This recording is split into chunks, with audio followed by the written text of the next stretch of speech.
Hello everyone. तो आज हम क्लियर करने के लिए जा रहे हैं इलेक्ट्रिक चार्जेस एंड फील्ड का लेक्चर नंबर 16। इसके पहले हमने पढ़ लिया था intensity of electric field due to electric dipole in axial position and equatorial position. आज हम पढ़ने के लिए जा रहे हैं intensity of electric field due to an electric dipole at any point. अगर आपने लेक्चर नंबर 15 नहीं देखा है तो उससे पहले आप लेक्चर नंबर 15 देखिए, उसके बाद लेक्चर नंबर आप 16 पे आइए तो आपको आसानी से क्लियर हो जाएगा। ओके, तो हेडिंग क्या है हमारी? Intensity of electric field due to electric dipole at any point. Okay, तो कंसिडर कर लीजिए कि हमारे पास एक इलेक्ट्रिक डायपोल है। ये इलेक्ट्रिक डायपोल है जो कि दो चार्जेस से मिलकर बना है। कौन कौन से? -q and +q। अब इसके सेंटर O से R डिस्टेंस पर कोई पॉइंट P प्रेजेंट है। R डिस्टेंस पर अब ये पॉइंट P जो है वो कहीं पर भी हो सकता है, यहाँ यहाँ यहाँ यहाँ कहीं पर भी हो सकता है। क्लियर है? हमें नहीं पता है कि कहाँ पर है, कहीं पर भी हो सकता है। तो इस पॉइंट P पर हमें इंटेंसिटी ऑफ इलेक्ट्रिक फील्ड निकालना है। इसके पहले हम पढ़ चुके हैं कि एक इलेक्ट्रिक डायपोल के कारण उसके आसपास इलेक्ट्रिक फील्ड होता है, हर जगह होता है। तो हमें इस पॉइंट P पर इंटेंसिटी ऑफ इलेक्ट्रिक फील्ड निकालना है। किसके कारण? इस डायपोल के कारण, क्योंकि इस डायपोल के आसपास बहुत सारा इलेक्ट्रिक फील्ड है सभी जगह। तो इस पॉइंट पर कितना इलेक्ट्रिक फील्ड है हमें ये निकालना है। ओके, तो अगर ये पॉइंट P जो कि सेंटर O से R डिस्टेंस प्रेजेंट है, तो ये जो लाइन है OP, ये इस डायपोल के साथ कितना एंगल बना रही? कंसिडर कर लो कि थीटा एंगल बना रही है। अब डायपोल की लेंथ हमें पता रहती है, कितनी होती है लेंथ?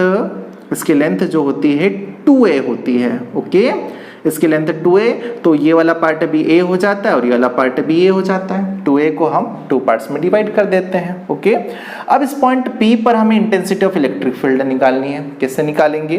तो इसके पहले हम दो पोजीशन के लिए इंटेंसिटी ऑफ इलेक्ट्रिक फील्ड निकाल चुके हैं। कौन कौन सी पोजीशन? एक एक्सियल लाइन पर प्रेजेंट था पॉइंट P, वहां पर इंटेंसिटी कितनी होती थी? तो मैं लिख देता हूं यहां पर 8 एक्सियल लाइन। E कितना होता था हमने पढ़ा है 1/4πε0 2p बाय r³। और ऐसे कैसे ही इक्वेटोरियल पोजीशन, इसके पिछले क्लास में पढ़ा था, इक्वेटोरियल पोजीशन पर इलेक्ट्रिक फील्ड कितना होता है? तो 8 इक्वेटोरियल पोजीशन कितना होता है? तो E = 1/4πε0 p बाय r³। इसमें 2 नहीं रहता है। ओके, तो एक्सियल लाइन के लिए हम a से रिप्रेजेंट कर देंगे EA, और इक्वेटोरियल लाइन के लिए EE से रिप्रेजेंट कर देते हैं। क्लियर है? अब ये तो हम पहले पढ़ चुके हैं कि एक्सियल लाइन पर इतना होता है, इक्वेटोरियल लाइन पर इतना होता है।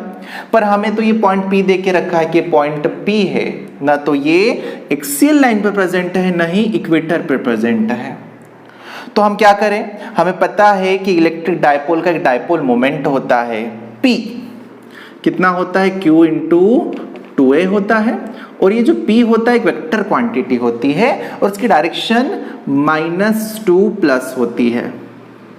Minus charge two plus charge की साइड होती है। तो ये एक वेक्टर क्वांटिटी इलेक्ट्रिक डायपोल। तो एक वेक्टर क्वांटिटी को हम 2 कंपोनेंट्स में डिवाइड कर सकते हैं। ये क्लास हमने 11th में पढ़ चुके हैं। जैसे कि एक वेक्टर ये इधर है, क्लियर है? तो इसका आधा पार्ट y डायरेक्शन में भी है और आधा पार्ट किधर है? x डायरेक्शन में भी है।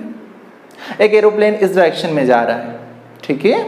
इसका मीनिंग क्या है कि वो x डिस्टेंस भी कवर कर रहा है और y डिस्टेंस भी कवर कर रहा है। रिजल्टेंट इधर है पर वो x में भी जा रहा है और y में भी जा रहा है। तो एक रिजल्टेंट वेक्टर को हम 2 कंपोनेंट्स में क्या कर सकते हैं? डिवाइड कर सकते हैं। तो हमारे पास एक फुल वेक्टर है।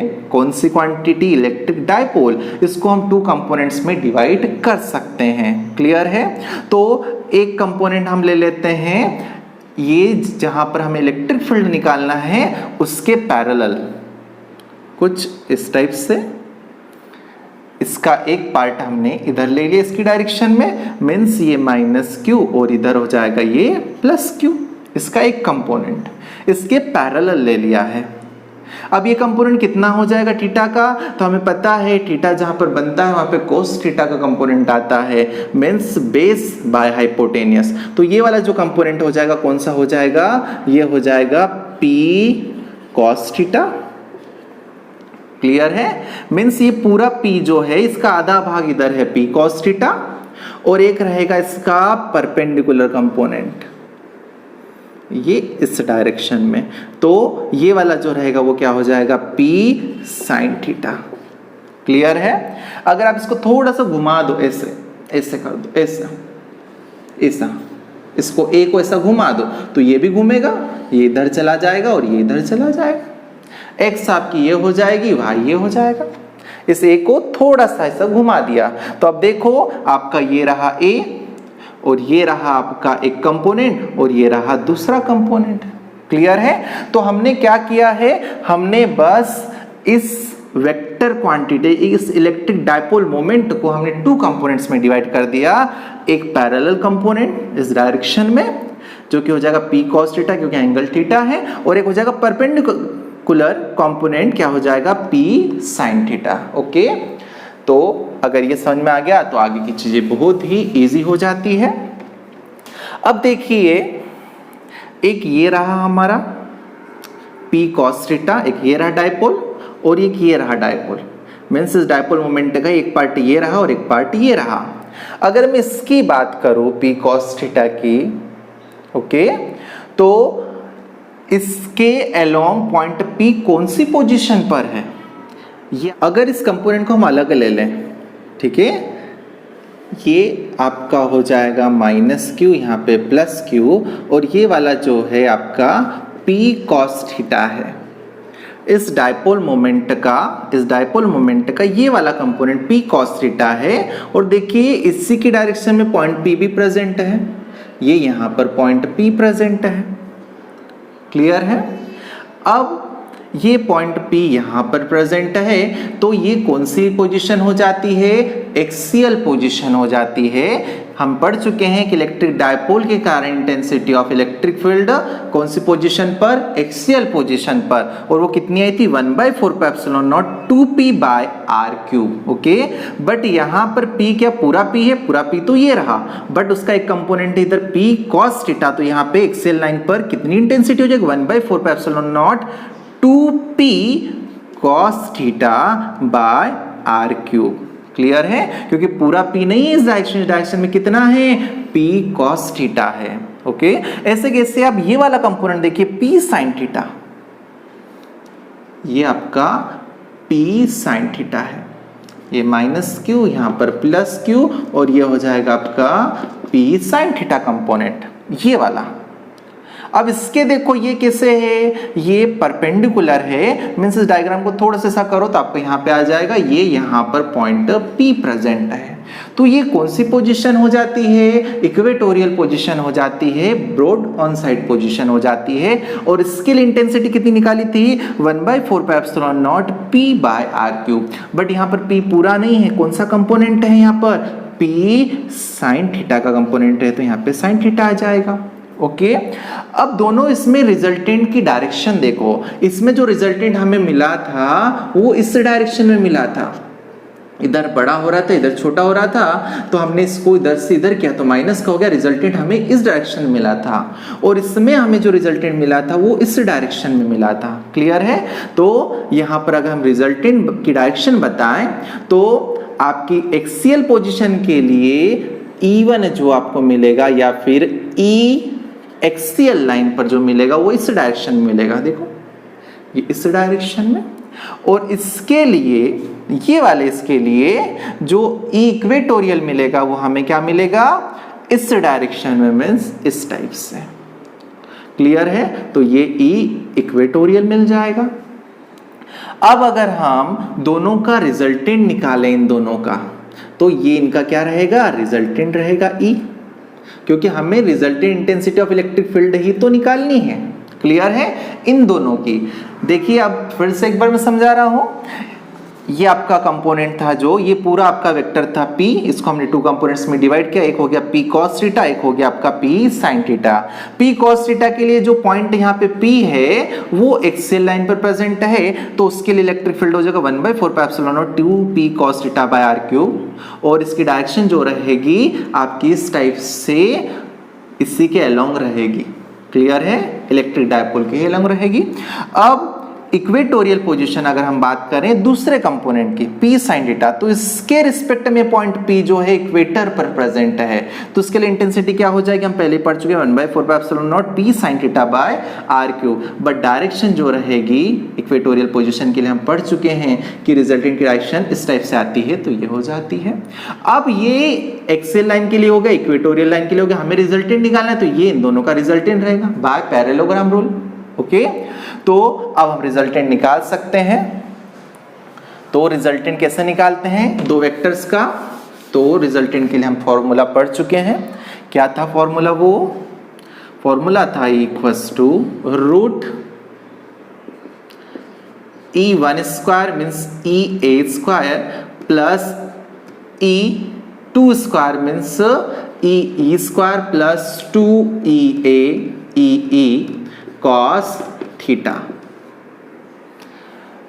फुल वेक्टर का अगर हम रिजल्टेंट निकालते हैं तो क्या मिलता है, a square plus b square plus 2ab cos theta. Okay, ये 11th क्लास में हमने रिजल्टेंट के लिए पढ़ा था।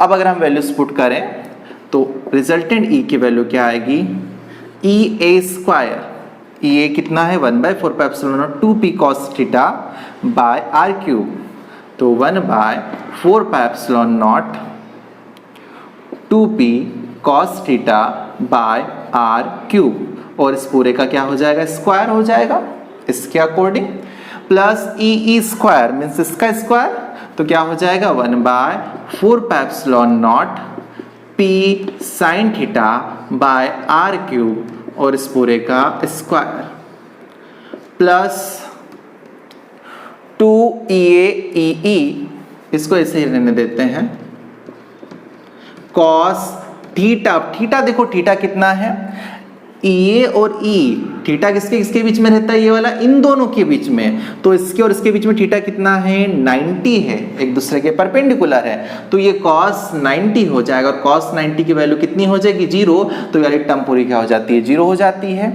अब देखिए 1/4πε0 इसमें भी है, इसमें भी है, p इसमें भी है, p इसमें भी है, r क्यूब इसमें भी है, r क्यूब इसमें भी है, और सबका स्क्वायर है तो सभी बाहर आ जाएंगे, तो E इक्वल्स टू क्या हो जाएगा आपका 1/4πε0 p बाय r क्यूब, अंदर क्या बचेगा रूट में, यहाँ पर बचेगा आपका 2 cos थीटा का होल स्क्वायर, तो 2 का स्क्वायर क्या हो जाएगा 4, और cos थीटा का स्क्वायर cos स्क्वायर थीटा हो जाएगा, प्लस यहाँ पे ओनली साइन थीटा बच रहा है, तो sine theta sine square theta हो जाएगा क्योंकि स्क्वायर है ऊपर, तो E इक्वल्स टू क्या हो जाएगा 1/4πε0 p बाय r क्यूब।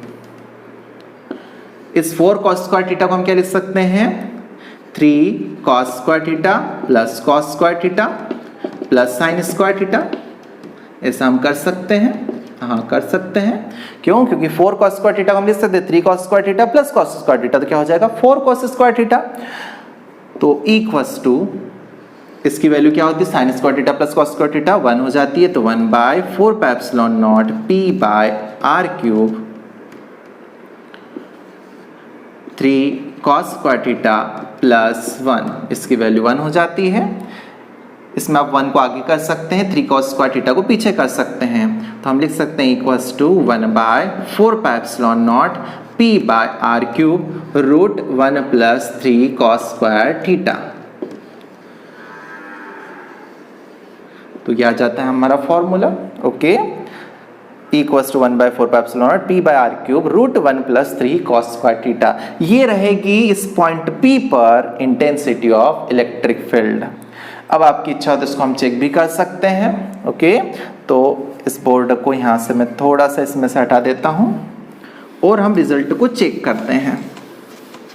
ठीक है, थीटा क्या है, ये एंगल है, ठीक है, ये एंगल।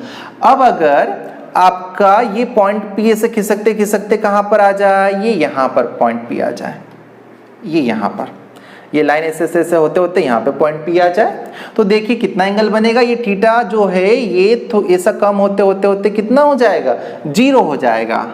अगर थीटा 0 हो गया तो वहां पर अगर वैल्यू पुट करें cos 0 की वैल्यू कितनी हो जाती है, 1 हो जाती है।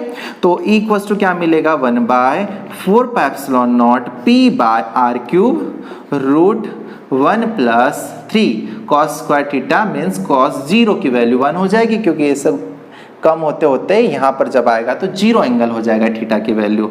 तो आप इसको सॉल्व करो, इक्वल्स टू क्या आ जाएगा, 1/4πε0 p बाय आर क्यूब और 3 + 1 4, और इसको हम क्या लिख सकते हैं, इसको √4 की वैल्यू कितनी होती है, 2 हो जाती है। तो 1/4πε0 2p बाय आर क्यूब।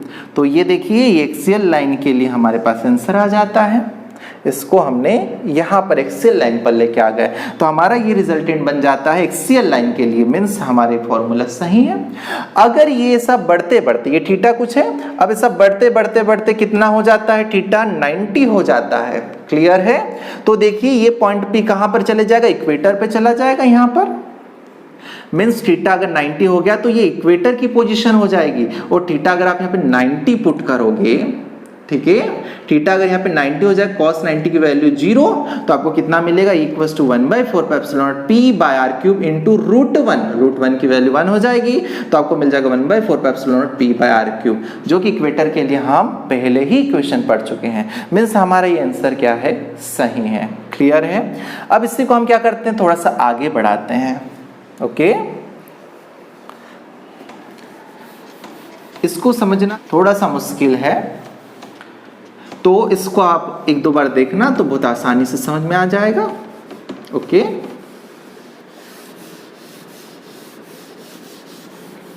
अब देखिए हमें इसकी डायरेक्शन बतानी है कि E का एंगल कितना है। ओके, तो हम कंसिडर कर लेते हैं ये अल्फा एंगल बना रहा है। ये E जो है वो कितने एंगल पर है, इंटेंसिटी ऑफ इलेक्ट्रिक फील्ड का मैग्नीट्यूड तो अभी हमने निकाल लिया, ठीक है, 1/4πε0 p by are cube root 3 cos square theta plus 1। ये हमने इसका मैग्नीट्यूड तो निकाल लिया, कितना, 1/4πε0 p by are cube root 3 cos square theta plus 1। But इसकी डायरेक्शन नहीं बताई, डायरेक्शन के लिए हम एंगल का यूज करते हैं, कितने एंगल पर है, ठीक है, थीटा की वैल्यू। तो हमने कंसिडर कर लिया कि कितना एंगल बना रहा है, अल्फा एंगल, तो इस अल्फा की वैल्यू हमें निकालनी है। क्लियर है? तो हम इस अल्फा की वैल्यू tan थीटा के फॉर्म में निकाल सकते हैं। tan थीटा इक्वल्स टू क्या होता है, tan alpha equals to tan theta equals to होता है परपेंडिकुलर बाय बेस। इस परपेंडिकुलर क्या हो जाएगा, तो अगर पैरेललोग्राम हम कंप्लीट करें इस टाइप से, तो इस अल्फा के सामने, एंगल के सामने वाला क्या होता है, परपेंडिकुलर, और ये वाली साइड और ये वाली साइड इक्वल है, इसलिए परपेंडिकुलर क्या हो जाएगा, ई, क्योंकि ये और ये पैरेलल है और इसके सामने वाली साइड ये परपेंडिकुलर हो जाएगी, तो tan alpha equals to perpendicular हो जाएगा ई, और आपका बेस क्या हो जाएगा, ये एंगल जिसके साथ रहता है उसको हम क्या कहते हैं, बेस ई। इनकी वैल्यू हमें पता है, अभी हमने इसमें लिखी थी, क्या आएगा, tan अल्फा इक्वल्स टू, इसकी वैल्यू कितनी थी, 1/4πε0 2p, इक्वेटोरियल पे कितना था, p sin theta by are cube, और अगर हम इसको ऊपर लेके जाएंगे तो इनटू में क्या हो जाएगा, इसका उल्टा। चलिए फिर से थोड़ा सा लॉन्ग मेथड कर लेते हैं हम। tan alpha equals to E की वैल्यू अभी हमने लिखी थी 1/4πε0 p sin theta by are cube, और ई की वैल्यू कितनी थी, 1/4πε0 2p cos theta by are cube. ये ऊपर जाएगा तो क्या हो जाएगा हमारा, tan alpha equals to 1/4πε0 p sin theta by are cube into उल्टा हो जाएगा 4πε0 R cube by 2p cos theta. R cube से आर क्यूब कैंसिल हो जाएगा, ओके, P से P कैंसिल हो जाएगा, 4 पाई एप्सिलॉन नॉट से 4 पाई एप्सिलॉन नॉट कैंसिल हो जाएगा, क्या बचेगा हमारा tan alpha equals to 1/2 into sine theta by cos theta. तो tan alpha equals to 1/2 sine theta by cos theta क्या हो जाता है, tan थीटा।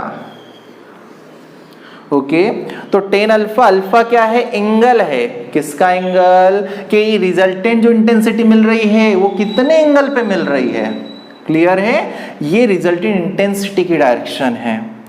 और थीटा क्या है, ये थीटा है हमारा इस पार्ट का, तो अल्फा ये है और थीटा ये है, तो आप लोगों को ये बात क्लियर होनी चाहिए।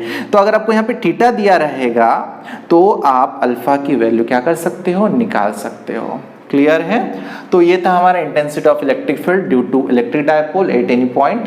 तो उस पॉइंट पर हमने रिजल्टेंट इंटेंसिटी निकाली E, जो कि कितनी थी, 1/4 pi epsilon naught P by r³ √3 cos square theta plus 1, और रिजल्टेंट जो मिला उसकी हमने डायरेक्शन भी निकाली, जो कि tan alpha equals to 1/2 tan theta. Okay, तो ये आप लोगों को आना चाहिए।